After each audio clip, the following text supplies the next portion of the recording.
everyone, Amanda here. Thank you so much for joining me today. Today I am doing week 16 in my mixed media challenge. The images provided are over in my Facebook group. The links always below every video.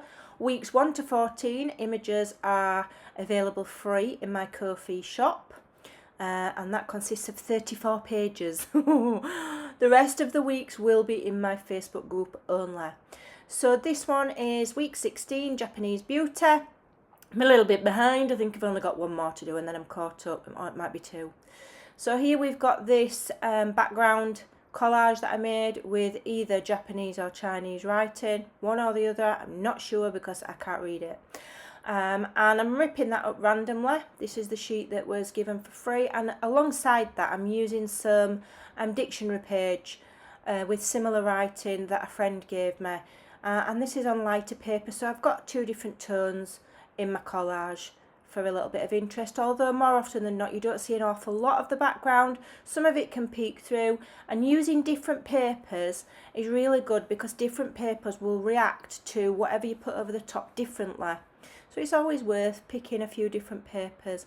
So here I'm going to glue all of my collage down with matte medium. I've not gessoed the page, I don't need to. And I do use a fluid matte medium when I am adding larger items down. For some smaller things and things with more detail, I do sometimes use glue stick. I do prefer the matte medium. It's quicker and easier, and I don't like the feel of glue stick on my hand, but glue stick's fine. The added bonus of the matte medium is that if you put it over the top, as I've said in lots of videos, it protects that paper.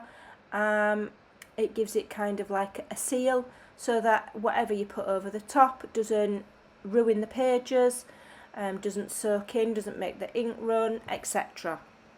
So I'm just doing a really random collage background here.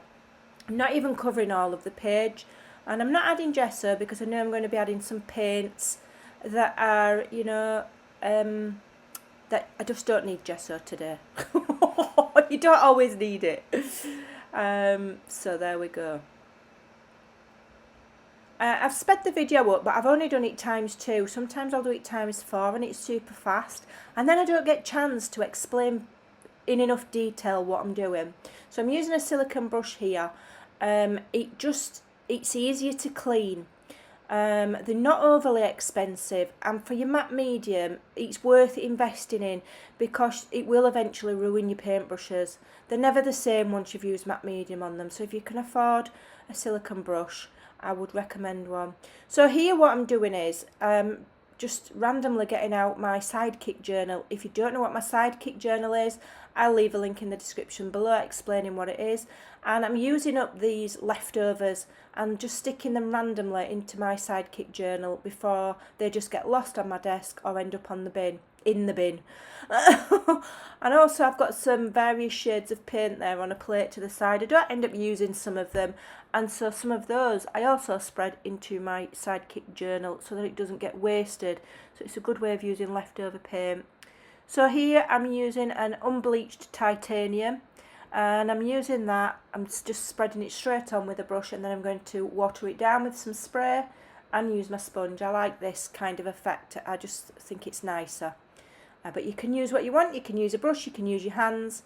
I like the paint watered down a bit so that it's easier to move around your page. You can always build up in layers if you want it darker. And the idea of this is to kind of blend those collage pages into the background of your page so that they're there and they're a background, but they're not as obvious. It tones them down because you want the focus to be on your focal points, not on your background. Now I did really struggle with this page and I'm not 100% happy with the outcome. I'll probably explain right at the end of the video. Sometimes when you're doing these things, you can see me using up my paint in the Sidekick journal again. I'm a bit obsessed with it. Sometimes when you're doing an art page, it can just flow. And sometimes it can feel like you're just, I don't know, it's like real hard work. And I think I struggled with this one because I had a kind of idea in my head. I knew I was behind as well, so I was kind of under pressure to get this done. not a good step. I'd rather create when I feel like creating rather than creating because I feel like I have to. And that's one massive piece of advice that I'll give you. Don't create because you feel you have to. Even if you're doing my challenge, don't feel like, oh, I've got to get this out of the way or I'm behind. Create when you feel like it. There's no rush. Those images are going to be there, forever.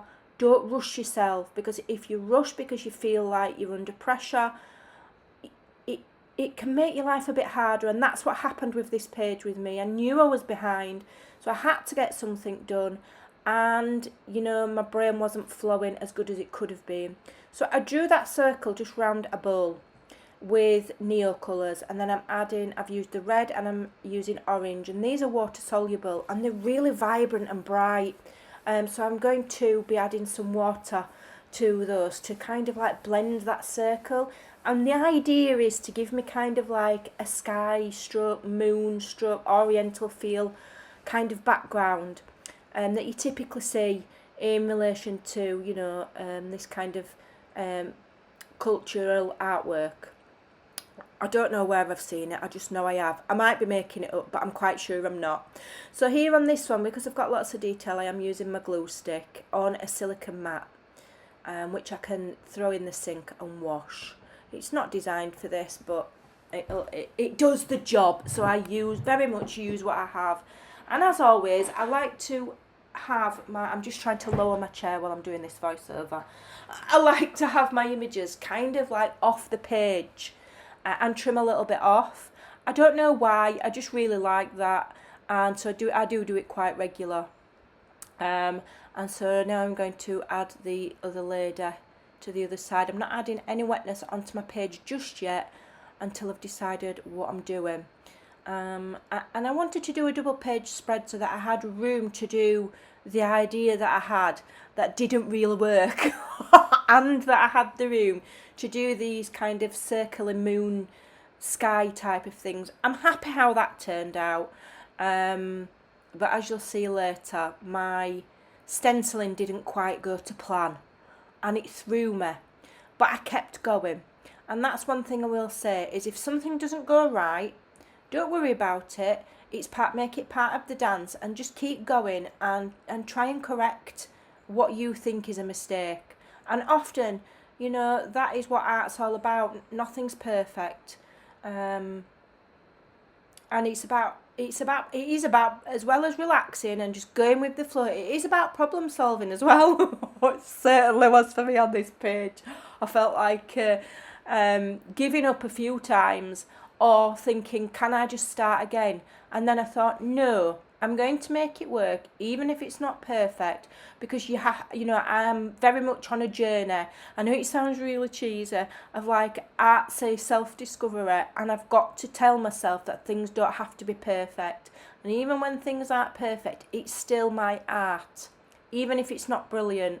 I've taken time, I've created it, I've done the layers, and I've got to learn that not every thing that I make is going to be brilliant. Okay, you might do 10 pages and only one might be really good, and you've got to learn to be okay with that. Otherwise, you're not playing and you're not experimenting. So here I'm just very careful at adding water, a small amount of water on a small brush to the outer edge of where I've drawn around that bowl, and with the red and the orange, they're mixing together and giving me quite a nice look. Quite a few times I do end up adding more of the neo colour, because once I've added the water and it dries, it does tone it down, and I did want really quite a vibrant colour. I almost could have done it with alcohol markers, but I wanted something that I could blend the colours, and I can't blend alcohol markers on something that I've collaged and painted over. It just wouldn't work. So watercolours, these neo colours, they're like watercolour wax pastels or something. They're awesome fun to play with. I've only got a small box because they are quite pricey, but they're really, really lovely, and they react really nice, and they play really nicely. They're like a nice friend that plays nicely and doesn't really give you too much trouble. Some products you can really struggle with. These are really nice to work with. So you can see me adding more colour there to get more of a, I just wanted it really vibrant and to really pop off the page. And these sticks really are very vibrant, you know, and the more water you add, the brighter they go, but the more water you add, if you move them around, then they work like watercolours. So I'm quite happy with how that worked. And this is the part where you've got to be really careful. So I added matte medium over my image and very carefully over the Neil colours. You've got to be careful because that matte medium would activate those Neil colours and make them run. But I had already added water and I had dried them, and I put it on very careful, and I brushed towards the area that I wanted the Neo colours to stay in.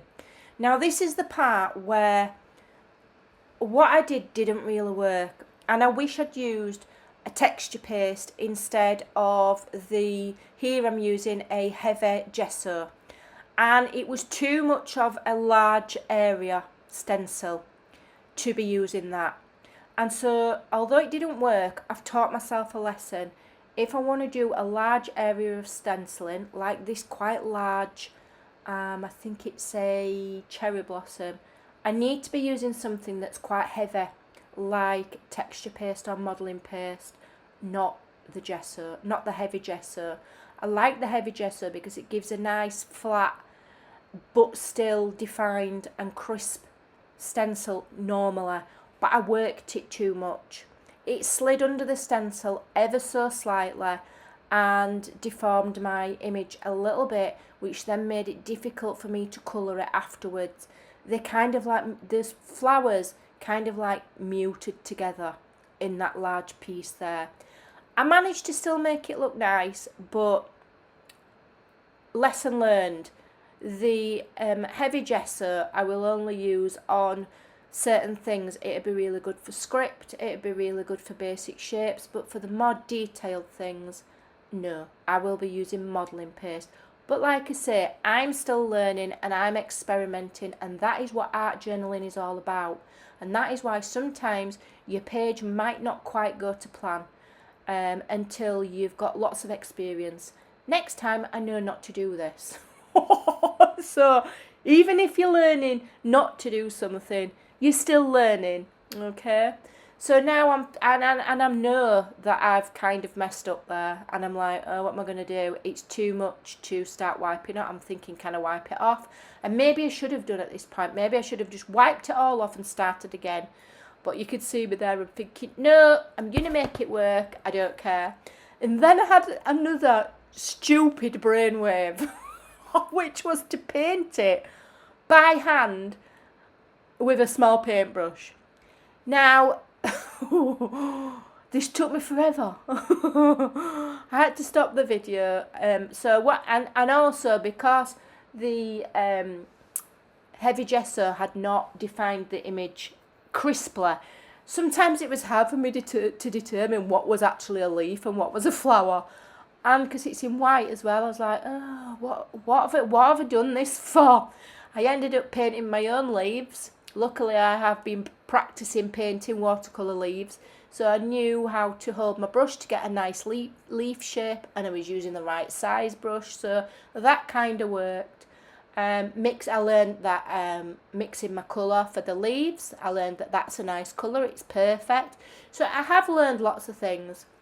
I just sometimes think I make life difficult for myself, and I think that the more you do mixed media, it's like anything else, you're going to eventually learn what works and what doesn't, and I'm still learning.